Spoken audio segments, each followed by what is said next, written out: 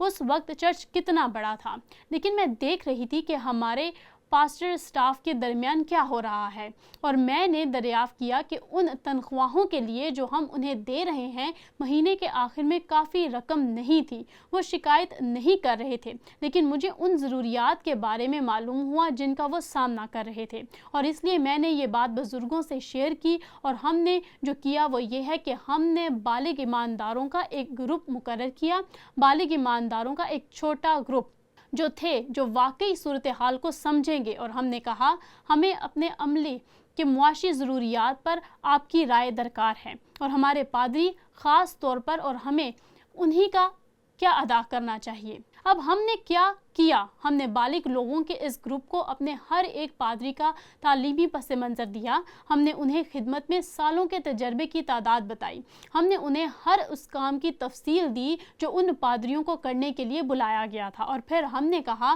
اس community میں مادی ضروریات کو پورا کرنے کے لیے کیا ضرورت ہے اس کے پیش نظر۔ اور یہ آپ جانتے ہیں کہ ریاستہائے متحدہ میں مختلف جگہوں سے مختلف ہوتی ہے۔ اس ثقافت میں، اس کمیونٹی میں ہمیں اپنے پادریوں کو کیا ادا کرنا چاہیے، اور انہوں نے اسے بہت سنجیدگی سے لیا۔ اب وہ نہیں جانتے تھے کہ ہم انہیں کیا ادا کر رہے ہیں، وہ نہیں جانتے تھے کہ ان کی ادائیگی کے لیے ہمارا بجٹ کیا ہے۔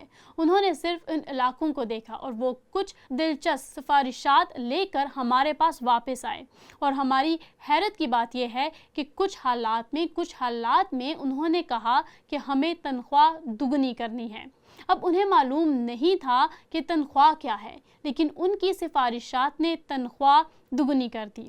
ہمارے لیے ہمارے پادریوں کی ضرورت تھی، یہی وجہ ہے کہ مہینے کے آخر میں ان کے پاس اتنی رقم نہیں تھی، یہاں تک کہ دینے اور بانٹنے کے قابل ہونے کے لیے جیسا کہ وہ کرنا چاہتے تھے۔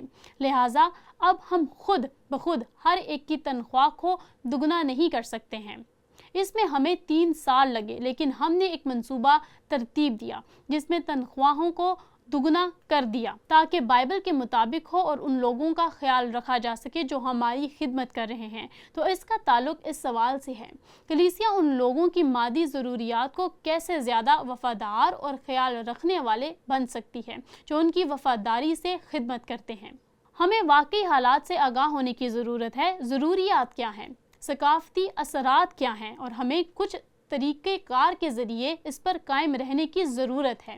اور اس نے واقعی ہمارے لیے قائم کیا، اور اس نے مجھ سے ایک بڑا بوجھ اتار دیا، کیونکہ مجھے آ کر کہنے کی ضرورت نہیں تھی ارے ہمیں لوگوں کو زیادہ ادائیگی کرنی چاہیے، اور ویسے ان کی سفارش سے ظاہر ہے فائدہ مند تھا، جو ذاتی طور پر ہمارے لیے ایک حقیقی حوصلہ افزائی تھی، لیکن اس نے مجھ سے بوجھ اتار دیا اور بزرگ اعداد و شمار کے ساتھ کچھ انتہائی دانشمندانہ فیصلے کرنے کے قابل تھے۔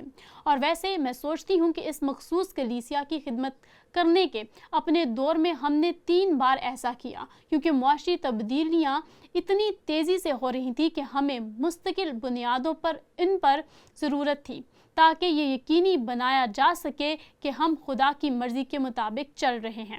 تو یہاں وہ اصول ہے جو واقعی ان حتمی بیانات سے بڑھتا ہے جو پالوس نے تیتس کو لکھے تھے۔ مقامی کلیسیائی برادریوں کے طور پر ہمیں وفادار مردوں اور عورتوں کی معاشی ضروریات کا خیال رکھنا ہے جنہیں ہماری خدمت کے لیے مقرر کیا گیا ہے۔